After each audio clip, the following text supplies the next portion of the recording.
మన vintage collections, Kadambari collections, పూర్ణిమ prints లో ఎంత కొంటే అంత ఉచితం.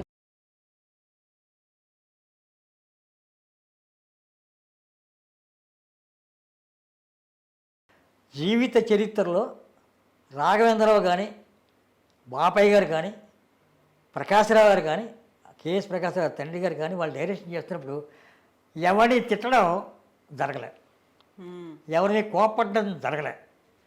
ఒకవేళ తప్పు చేసినా కూడా నవ్వుతోనే అది తప్పయ్యా ఇలా చెప్పు అని చెప్తారు తప్ప, కన్వీనియన్స్ చేసి చెప్తారు తప్ప, ఏ తప్పు చెప్తున్నావు నేను తీసేస్తాను నువ్వు బయటికి పో, ఇలాంటిది లేదు.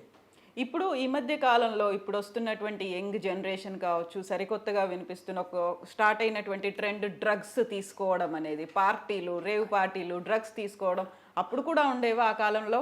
ఏమి ఉండేవి కాదు అసలేం లేదు. ఇప్పుడు యంగ్ జనరేషన్ ఒక హీరో ఎవడో పని చేస్తాడు అనుకోండి, నేను ఇంకో క్యారెక్టర్ ఆర్టిస్ట్తో ఆ షూటింగ్ వెళ్ళాను అనుకోండి, ఆడు నా కేసు చూస్తాడు, నమస్కారం పెట్టట్లేదేంటి వీడు, నేను పెద్ద హీరోని అని మనసులో అనుకుంటాడు.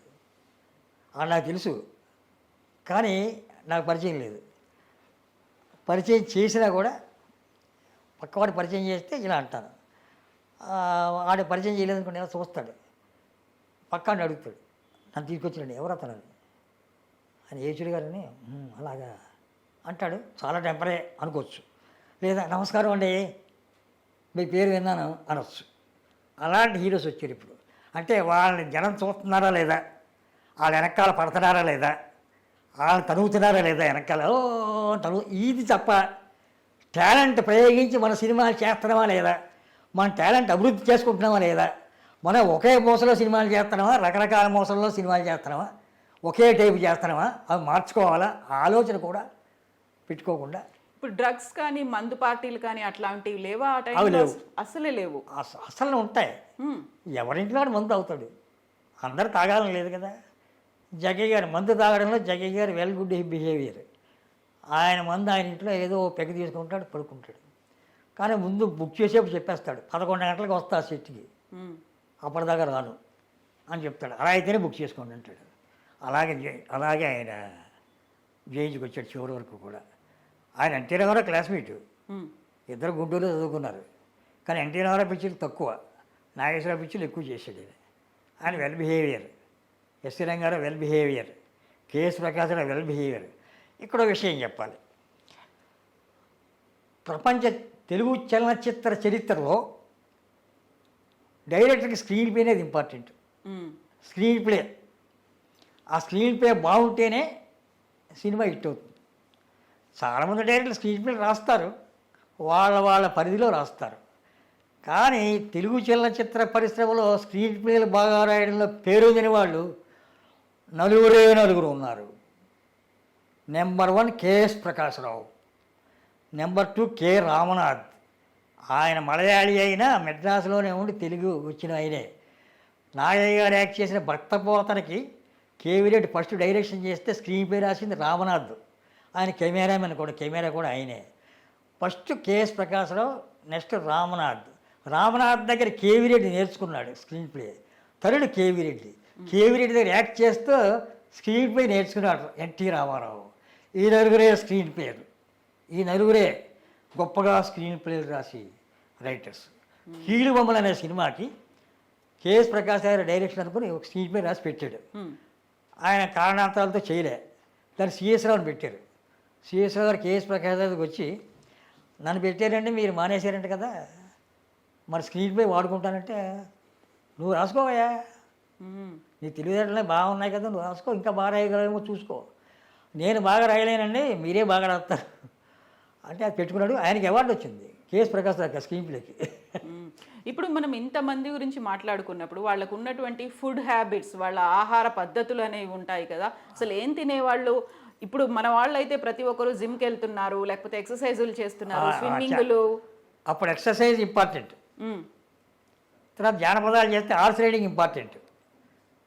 నెలకోసారి 2-3 రోజులు హార్స్ రైడింగ్ బీచ్ కొట్టుకు వెళ్ళి చేసేవారు. జానపదాలు చేసి, అప్పుడు జానపదాలు ఎక్కువ కాబట్టి హార్స్ రైడింగ్ ఖచ్చితంగా చేసేవారు. స్నానం చేయడం చేసి, కొంతమంది అయితే స్టూడియోకి వచ్చి అక్కడ స్నానం చేసేవారు. హీరో టైం అయిపోతుందని అదే గుర్రం మీద స్టూడియోకి వచ్చేసి అక్కడ స్థానం సిహెచ్ నాయుడు అలా చేసేవాడు. ఆయన జానపదాలు 2-3 చేశాడు. స్టూడియోకి వచ్చేసి పక్కనే ఇల్లు, ఇంటికి వెళ్ళొచ్చు కదా వెళ్ళు, అక్కడ స్నానం చేసి మేకప్ అయి రెడీగా ఉన్నాడు. వాళ్ళకి వర్క్మెన్షిప్, వర్క్, టైం అంటే టైం, ఫుడ్ మీద ధ్యాస ఉండేది కాదు. వాళ్ళు ఏం పెడితే తినేవారు. రామారావు మాత్రం కొంచెం ఫుడ్ ఎక్కువ తింటాడు. ఆయనకి క్యాంటీన్లో చీటీ ఇచ్చారు, అంతే 2 ఇడ్లీ పెడతారు. తాతేని ప్రకాశ్ గారితో చెప్పుకున్నాడు, ఆయన రూమ్మేట్ అప్పుడు రామారావు గారికి. తాతేని ప్రకాశ్ ఆయన కలిసి ఉండేవారు టీవీ రాజు. నాకు కొంచెం ఫుడ్ ఎక్కువ పెట్టించాను బాబు అని. అప్పుడు శాసనం చేశారు. అదే ఫుడ్ మీద అది ఉండేది కాదు, పని చేయాలి, పైకి రావాలి. రామారావు గారు వచ్చినప్పుడు ఇంత అందగాడు వచ్చాడే ఇండస్ట్రీ. నేను జానపద హీరోగా నడుస్తున్నానే, అప్పుడు నాగేశ్వరరావు జానపద హీరో, కొంచెం జంకాడు. నా పర్సనాలిటీ కొంచెం తక్కువగా ఉంది అని జంకాడు. తనలో తప్పుల్ని కవర్ చేసుకుని ఒప్పులుగా మార్చుకుని కళ్ళు పెద్దవి చేస్తూ తనలో లోపాలను సవరించుకుని యాక్ట్ చేయడం మొదలెట్టాడు. అప్పటిదాకా లోపాలతో ఆడదానిలో యాక్ట్ చేసేవాడు. ఎవరు? నాగేశ్వర గారు. కీచుకు ఆడదాని గొంతుకుతోటి జానపద హీరోగా కత్తిలా తీసి లోపాలు సవరించుకునేవాడు కాదు. తర్వాత ఒక పెద్ద హీరో వచ్చాడు, అందగాడిని. హీరో అంటే అందగాడు అంటారు. హీరోకి నేమ్ ఏంటంటే అందగాడు అని. ఒక క్యారెక్టర్, అది కూడా ఒక క్యారెక్టరే, కానీ అందగాడు ప్రధాన క్యారెక్టర్ కాబట్టి అందగాడు ప్రధాన క్యారెక్టర్. హీరో ఫైట్లు చేసేవాడు, కర్ర ఫైట్లు చేసేవాడు, కత్తి ఫైట్లు చేసేవాడు, డైలాగులు చెప్పేవాడు, ఎక్కువ డైలాగులు చెప్పేవాడు అందగాడు. ఆ కాంపిటీషన్ తట్టుకోవడం కోసం ఆయన సినిమాలు తీయాలి, లేదా మనం నిలబడలేమనుకుని ఆ బసవరాజు గారితో కలిపి అన్నపూర్ణ బ్యానర్ పెట్టారు. అన్నపూర్ణ బ్యానర్ అంటే నాగేశ్వర వైఫ్ పేరు కాదు, అది ఆ దుక్కుపాటి మసూదరావు గారి సవతి తల్లి పేరు. ఆయన సవతి తల్లి ఉండేది, ఆవిడ పేరు మీద పెట్టిన బ్యానరు. మనం ఏమనుకుంటాం అంటే అన్నపూర్ణ గారు అంటే నాగేశ్వర వైఫ్, ఆవిడ పేరుని పెట్టారు బ్యానర్ అనుకుంటాం. కాదు, మసూదరావు గారి సవతి తల్లి పేరు మీద మసూదరావు పార్ట్నర్గా బ్యానర్ పెట్టి సినిమాలు తీశాడు. ఆవిడ పేరు ఎందుకు పెట్టారు మరి? సవతి తల్లి పెంచింది. తల్లి చచ్చిపోయింది, తండ్రి 2 పెళ్లి చేసుకున్నాడు. సవతి తల్లి ఈయన పెంచింది, మరి తల్లి లాంటిదే కదా, మసూదరావు గారిని పెంచింది. అంటే సవతి తల్లే కదా, ఆవిడ పేరుని జ్ఞాపకార్థం పెట్టుకున్నాడు అన్నపూర్ణ బ్యానర్. సినిమాలు తీశాడు. నాగేశ్వరరావు గారు సినిమాలు తీస్తుంటే రామారావు గారు నాగేశ్వరరావు కంటే ముందే మొదలెట్టాడు. పెట్టి తమ్ముడిని పార్ట్నర్గా పెట్టేసి డివిఎస్ రాజు గారిని పార్ట్నర్గా పెట్టి కొన్ని సినిమాలు తీశారు. డివిఎస్ రాజు వ్యాపారస్తుడు, వెస్ట్ గోదావరి నుంచి వచ్చారు. సీతారామ కళ్యాణం వరకు డివిఎస్ రాజు గారు పార్ట్నర్. తర్వాత ఆయన సొంతంగా బ్యానర్ పెట్టుకున్నారు. రామారావు పక్కన అడిగేసి సొంతంగా బ్యానర్ పెట్టి రామారావు గారితో సినిమాలు తీశాడు. తర్వాత సోమరావు గారు వాళ్ళతో కూడా తీసాడు అనుకోండి. అలాగా ఆ రామారావు గారి సినిమాలని మొదట్లో ఫ్లాపులు, పిచ్చిపుల్లయ్య ఫ్లాపు, తోడు దొంగలు ఫ్లాపు. అప్పుడు ఆలోచించాడు, సోషల్ పిక్చర్ లాభం లేదు, నేను కత్తి పడితే బెటరు అని చెప్పి కత్తి పట్టుకుని జయశివ అనే సినిమా తీశాడు. అది నవల, వీరపూజ నవల. అది విశ్వనాథ సత్యనారాయణ గారి నవల, అది వీరపూజ. అది కొంచెం మార్పులు చేసి తీశాడు, పెద్ద హిట్ అయిపోయింది. తర్వాత సీతారామ కళ్యాణం తెలిసిన విషయమే కదా అందరికీ.